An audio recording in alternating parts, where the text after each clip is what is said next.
Halo YouTube, it's your boy from kesempatan kedua. Kali ini akan membahas film yang berjudul Cinta Laki-Laki Biasa. Film ini akan menceritakan bagaimana perjuangan jatuh bangun dan keruwetan kisah cinta seorang tukang bangunan yang jatuh cinta kepada anak orang kaya. Oke, sebelum masuk ke alur ceritanya, saya harap teman-teman semua mendukung karir kesempatan kedua dengan like, share, dan juga subrek. Tanpa kakek Ita itu, selamat datang di kesempatan kedua.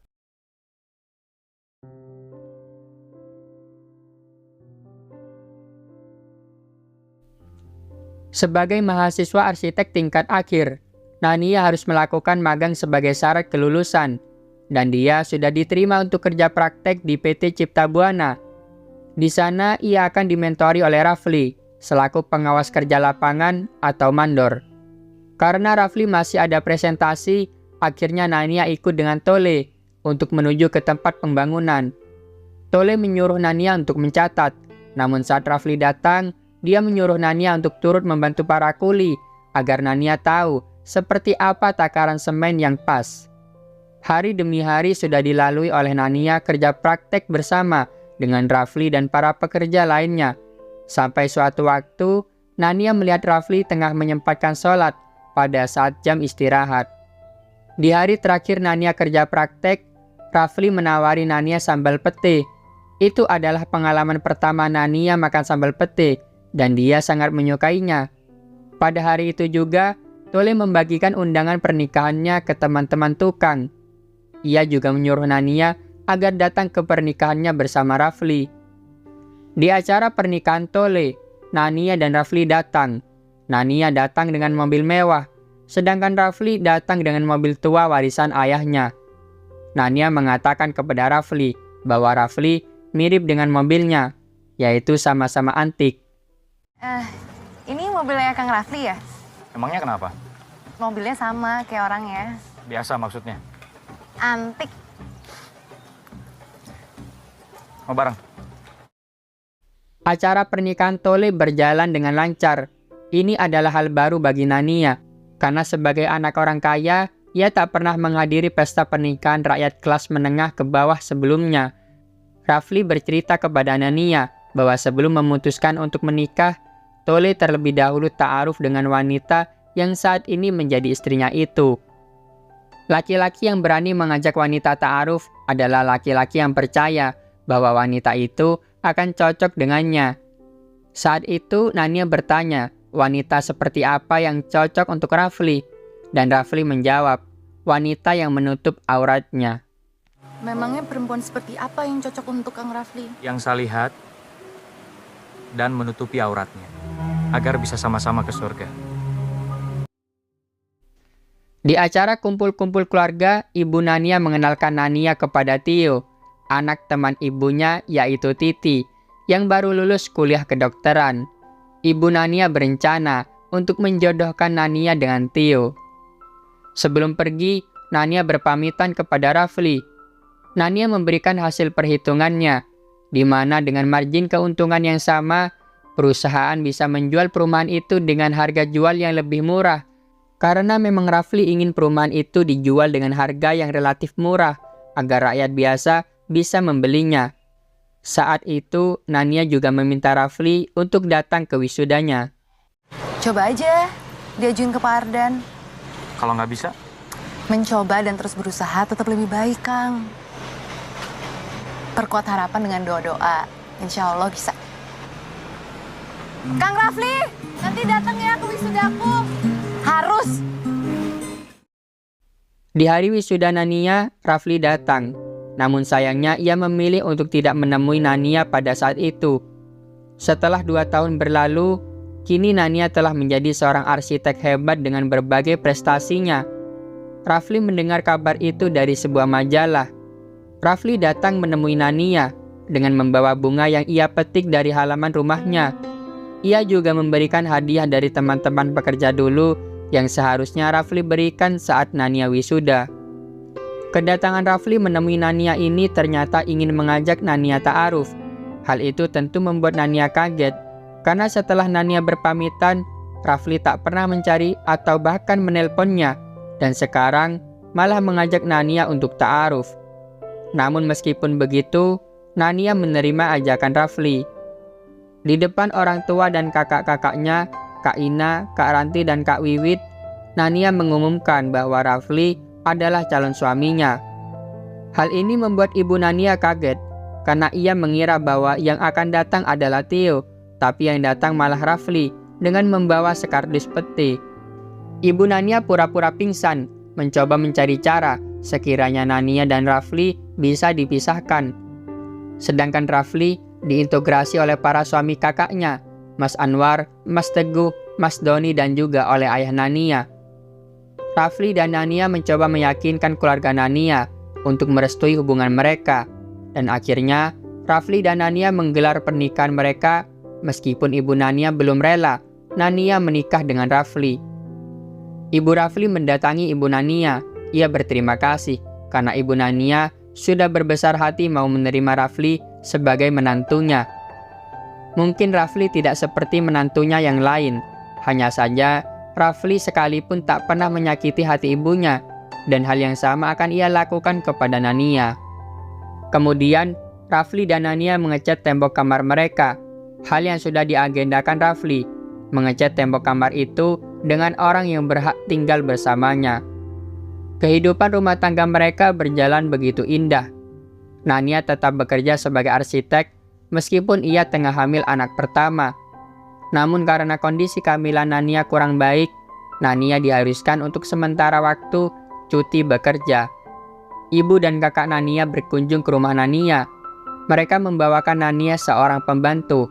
Mereka juga membawa barang bekas perabotan bayi mereka untuk Nania. Kakak dan mama Nania melakukan hal itu karena menurut mereka kehidupan Nania menjadi susah setelah menikah dengan Rafli. Nania tidak mau menerima bantuan itu karena menurut Nania, mama dan kakaknya sudah keterlaluan. Kehidupan Nania jauh dari yang mereka pikirkan. Nania malah hidup bahagia dengan nafkah Rafli.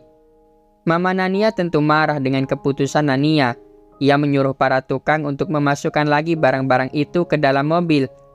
Namun tiba-tiba Nania mengalami pendarahan. Rafli dikabari bahwa Nania dibawa ke rumah sakit karena mengalami pendarahan. Namun Nania tidak dibawa ke rumah sakit yang biasa Nania datangi, melainkan di rumah sakit langganan keluarga Nania. Menurut dokter, bayi dalam kandungan Nania harus segera dikeluarkan karena air ketubannya kering, sehingga jika kondisi ini dibiarkan akan berbahaya untuk keduanya. Saat itu, Rafli setuju bayinya dikeluarkan secara prematur. Operasi itu berjalan lancar. Bayi mereka juga keluar dengan selamat. Rafli meminta maaf kepada Nania karena ia terpaksa menggunakan uang tabungan Nania untuk membayar biaya rumah sakit yang cukup mahal. Anak pertama mereka itu mereka namai Yasmin Cinta Muhammad. Ia tumbuh menjadi anak yang sehat dan penuh semangat. Beberapa tahun kemudian, Yasmin memiliki seorang adik laki-laki, yaitu Yusuf. Meskipun Rafli dan Nania sudah berkeluarga cukup lama, kakak-kakak dan ibu Nania masih saja memandang rendah dan tidak adil kepada Rafli. Dan itu menjadi salah satu alasan mengapa Nania tidak suka hadir di acara kumpul-kumpul keluarga setiap bulannya. Bahkan saat mereka diajak untuk berlibur ke Bali, Nania dan Rafli lebih memilih menjenguk ibu Rafli di Pekalengan. Di sana, Rafli bercerita bahwa dulu ayahnya menyuruhnya untuk menanam pohon di tanam keluarga, dan ayah Rafli mengatakan bahwa pohon itu adalah pohon hidup Rafli. Cuaca saat itu mendung, tiba-tiba ada petir menggelegar. Itu membuat Nania ketakutan dan langsung berlari ke pelukan Rafli. Satu hal yang aku suka dari kamu dan aku harap tidak akan pernah berubah. Takut petir. Kamu itu pohon hidupku, Kang.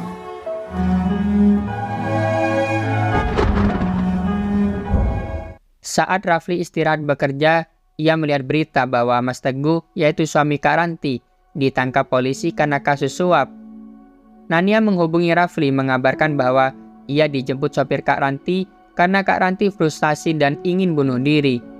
Namun saat di perjalanan, mobil yang ditumpangi Nania mengalami kecelakaan, mengakibatkan benturan yang sangat keras di bagian kepala Nania, dan Nania juga mengalami cedera yang cukup serius di tulang belakangnya.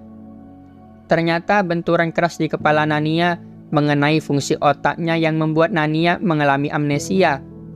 Menurut Tio, satu-satunya yang bisa mengembalikan ingatan Nania adalah Rafli. Namun Tio mengingatkan bahwa Rafli harus bersabar untuk mengembalikan ingatan Nania. Atau jika tidak, Nania akan bingung dan jika Nania sampai stres, ia akan tambah menjauh. Ibu Nania baru tahu setelah kembali menjenguk ke rumah sakit kalau anaknya itu mengalami amnesia. Bahkan Yasmin mengira bahwa ibunya itu sudah tak menyayanginya lagi. Kenyataan ini tentu membuat banyak orang terpukul. Kenyataan yang sulit untuk diterima. Seandainya Kak Ranti tak berniat untuk bunuh diri, mungkin semuanya tak akan menjadi seburuk ini. Rafli memutuskan membawa pulang Yasmin untuk dirawat sendiri di rumah. Di tengah kesibukan mengurus Yasmin dan Yusuf, Rafli juga mencari tahu cara untuk memulihkan ingatan dari amnesia. Ini memang bukan situasi yang mudah, tapi jika Rafli berhenti dan tidak mengusahakan apapun, itu tentu membuat keadaan tak berubah. Rafli mencoba merangsang ingatan Nania. Ia membawa Yasmin dan Yusuf menemui Nania di rumah sakit. Mereka menyanyikan lagu kasih ibu yang dulu sering dinyanyikan bersama. Namun usaha itu sama sekali tak membuahkan hasil apapun. Hanya saja Nania sempat menangis. Barangkali Nania ingin mengingat kenangan itu, namun ia tidak bisa. Di lain hari, Rafli kembali menemui Nania. Kali ini ia membawa sambal pete, masakan kesukaan Nania. Namun saat itu, Nania mengatakan bahwa ia tidak suka sambal pete. Lalu Rafli menunjukkan gambar yang dibuat Yasmin untuk Nania. Rafli mengatakan bahwa karena ibunya suka warna biru, rumah di gambar itu oleh Yasmin diberi warna biru. Dan itu membuat Nania sedikit ingat bahwa Rafli adalah seorang tukang. Nania bertanya, kenapa dia menikah dengan seorang tukang? Apakah kedua orang tua Nania merestui pernikahan mereka? Dan apakah kehidupan mereka bahagia? Pertanyaan-pertanyaan itu membuat Rafli tersindir, dan ia sempat mengangkat nada bicaranya. Sedangkan Nania merasa begitu tertekan, karena situasi saat itu membuat dirinya begitu bingung, dan hal itu membuat Nania tak ingin bertemu lagi dengan Rafli. Ketakutan Dr. Tio selama ini benar-benar terjadi, bukan hanya tak ingin bertemu dengan Rafli. Nania kini kehilangan semangat untuk berjuang menghadapi kelumpuhannya. Akhirnya, Rafli menemui sahabat Nania yaitu Lulu. Rafli memintanya untuk membujuk Nania agar mau terapi jalan lagi. Lulu bercerita kepada Nania bahwa Nania dulunya adalah seorang arsitek hebat dengan segudang prestasi. Lulu juga mengatakan bahwa keputusan Nania untuk menikah dengan seorang tukang membuat orang terdekat Nania termasuk Lulu kaget dan tak mempercayainya. Namun di pernikahan waktu itu, Nania terlihat begitu bahagia. Lulu berhasil membujuk Nania. Sekarang, Nania mau untuk terapi jalan lagi. Dari kejauhan, Rafli selalu memperhatikan bagaimana Nania berjuang menghadapi kelumpuhannya. Nania tahu bahwa setiap hari Rafli memperhatikannya dari luar. Berkat Lulu, Nania jadi tahu bahwa Rafli adalah seorang suami yang baik dan penuh perhatian kepada Nania. Oleh karena itu, Nania memberi kesempatan untuk Rafli mencoba memulihkan ingatan istrinya itu. Kalau nggak bisa, Mencoba dan terus berusaha tetap lebih baik. Perkuat harapan dengan doa-doa, insya Allah kita bisa. kalimat itu Kalimat yang dulu pernah kamu ucapkan padaku, Nania. Biaya rumah sakit Nania yang cukup mahal membuat Rafli memutuskan untuk menjual rumahnya. Ia membawa Yasmin dan Yusuf tinggal bersama nenek mereka di Pekalengan. Kakak-kakak Nania yang biasanya sering memamerkan kekayaan, kini datang dengan berbagai alasan yang pada intinya tak mau membayar biaya rumah sakit Nania. Karena tidak ada perkembangan, Dr. Tio ingin membawa Nania ke Jerman untuk melakukan perawatan lebih lanjut di sana. Rafli meminta waktu 3 hari untuk membawa Nania bertemu dengan para tukang dan berkunjung ke rumah mereka dahulu. Namun sayangnya, usaha itu sama sekali tidak membuat perubahan. Kemudian, Nania dibawa ke rumah ibu Rafli di Pekalengan. Kala itu Yasmin penuh ragu-ragu untuk bertemu ibunya. Ia khawatir sikap ibunya tak seperti ibunya yang dulu. Tapi Yasmin tak bisa menutupi. Ia sudah begitu rindu setelah sekian lama tak bertemu dengan ibunya. Melihat berbagai foto pernikahan dirinya yang terlihat begitu bahagia, Nania meminta Rafli menceritakan semua hal yang pernah dilakukan Nania. Dengan senang hati, Rafli perlahan menceritakannya. Setelah mendengar semua cerita itu, Nania memutuskan untuk percaya bahwa ia adalah istri Rafli dan ibu dari Yasmin dan Yusuf. Namun meskipun begitu, sesuai kesepakatan, jika tidak ada perkembangan dari Nania akan dibawa ke Jerman untuk mendapat perawatan khusus di sana. Saat Nania hendak dijemput oleh Dr. Tio dan kedua orang tuanya, Yasmin dimarahi oleh ibu Nania karena Yasmin terus menghalangi ibunya untuk pergi. Situasi itu membuat Nania marah dan kemudian melarikan diri. Nania heran dengan Rafli. Ia yang membawa Nania ke sini, tapi setelah Nania memutuskan untuk percaya kepada Rafli malah membiarkan Nania untuk dibawa pergi. Keputusan Rafli adalah jalan terbaik untuk Nania, karena jika Nania sembuh, ia akan merasa utuh, termasuk keputusannya menikah dengan Rafli, seorang tukang bangunan. Kemudian, petir menyambar. Nania langsung berlari ke pelukan Rafli. Kejadian itu membuat ingatan Nania kembali. Nania ingat bahwa ia cinta kepada Rafli. Nania ingat bahwa kehidupannya dengan Rafli begitu bahagia. Dan ia juga ingat pohon di sebelahnya adalah pohon hidup Rafli, yang dulu almarhum ayah Rafli menyuruhnya menanam pohon itu di tanah keluarga. Nania!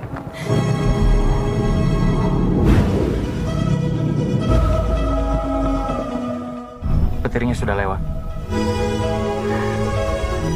Kamu pohon hidupku, Kang. Aku ingat semuanya sekarang. Aku bahagia sama kamu, Kang. Tapi ku tak bisa. Karena ingatan Nania sudah kembali, Nania tidak jadi dibawa ke Jerman. Ayah Nania memberi Rafli surat tanah rumahnya dulu yang sempat dijual. Itu sebagai hadiah dari mertuanya. Kabar baik lainnya juga datang dari Tio, di mana 2 bulan lagi ia akan menikah dengan Lulu. Setelah Lulu menerima ajakan ta'aruf Tio pada saat mereka merawat Nania. Mungkin itu saja untuk kali ini. Terima kasih sudah menonton sampai akhir. Saya akhiri. Wassalamualaikum warahmatullahi wabarakatuh.